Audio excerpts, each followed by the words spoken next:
Please like, share and subscribe my channel पुण्यधारा।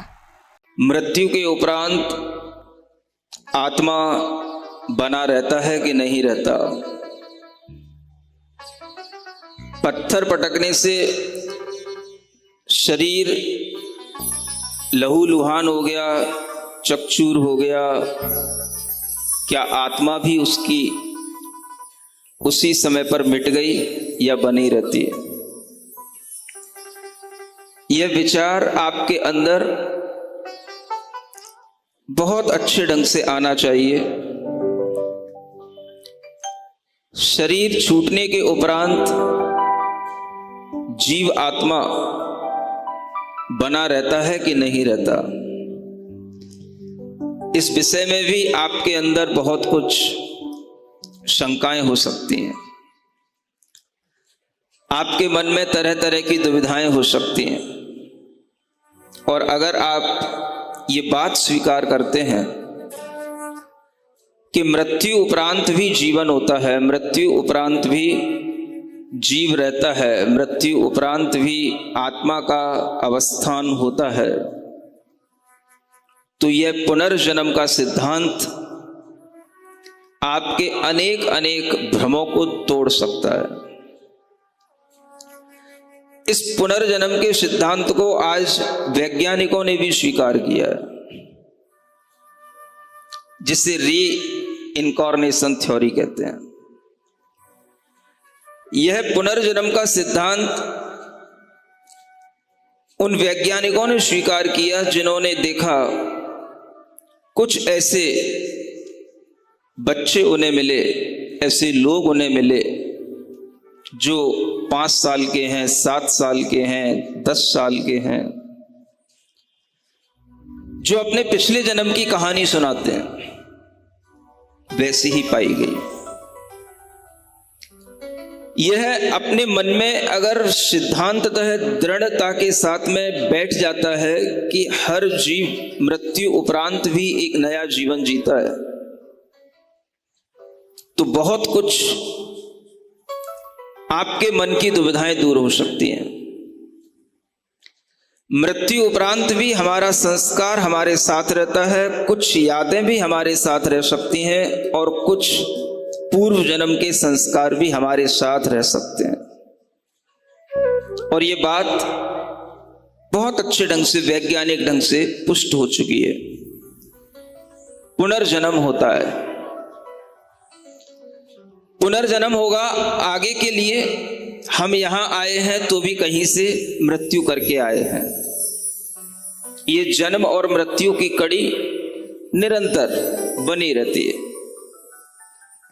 जब आप इस जन्म और मृत्यु की कड़ी को प्रारंभ से रहित और अंत से रहित देखेंगे तो आप पाएंगे कि ये जीवन जो हमें मिला है, ये बहुत छोटा सा जीवन है। जैसे एक माला में बहुत सारे मोती होते हैं और हम किसी एक मोती पर अपनी दृष्टि डालें, उसको पकड़ लें, तो उसके पीछे भी मोती हैं, उसके आगे भी मोती हैं।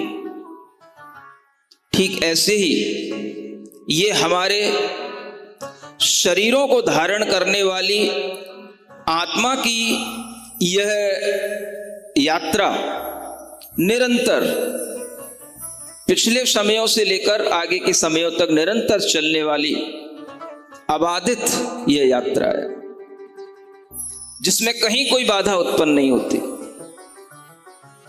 जब आप यह पुनर्जन्म का सिद्धांत अपने मन में ले आएंगे तो आपके लिए इस जन्म की कोई भी दुविधाएं होंगी आपको छोटी सी लगेंगी, क्योंकि ये पिछले जन्म के कुछ कष्ट हैं, पिछले जन्मों का यह प्रतिफलन है और आगे भी अनेक जन्म हैं। अगर हम अपने इस वर्तमान जीवन की दुविधाओं को दूर करना चाहते हैं तो हम ये देखना शुरू कर दें कि अतीत में हम बहुत जन्म ले चुके और आगे भी बहुत जन्म होते रहेंगे, और हर जन्म में हमारे अंतरंग में यही संस्कार पलते रहेंगे जो संस्कार आज पल रहे हैं।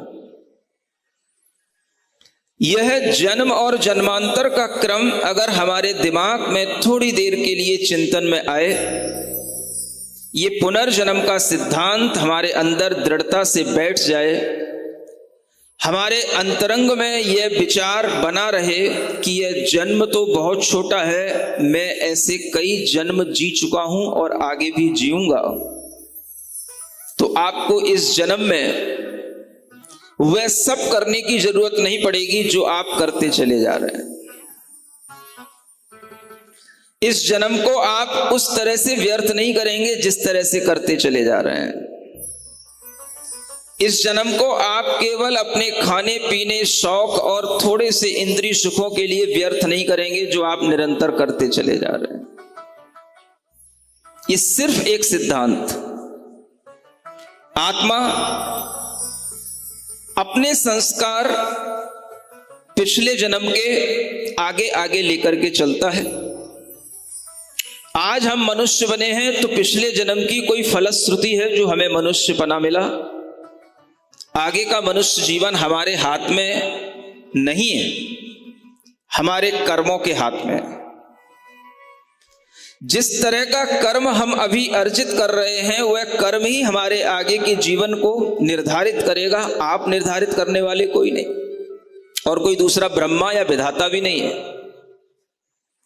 कोई भगवान आपको बनाने बैठा नहीं है, कोई भगवान आपको मिटाने बैठा नहीं है। भगवान के लिए कोई इतनी फुर्सत नहीं होती कि वह यही काम करता रहे। दुनिया में अनंत जीव हमेशा जीते हैं, अनंत जीव हमेशा मरते रहते हैं। ये जीना मरना, गति से गत्यांतर में पहुंचाना, ये किसी भगवान का, किसी ईश्वर का काम नहीं है। ये आपकी स्व संचालित गतिविधि है। आपका अपना कर्म वहां ले जाएगा जहां कर्म का फल आपके लिए मिलना चाहिए, बस।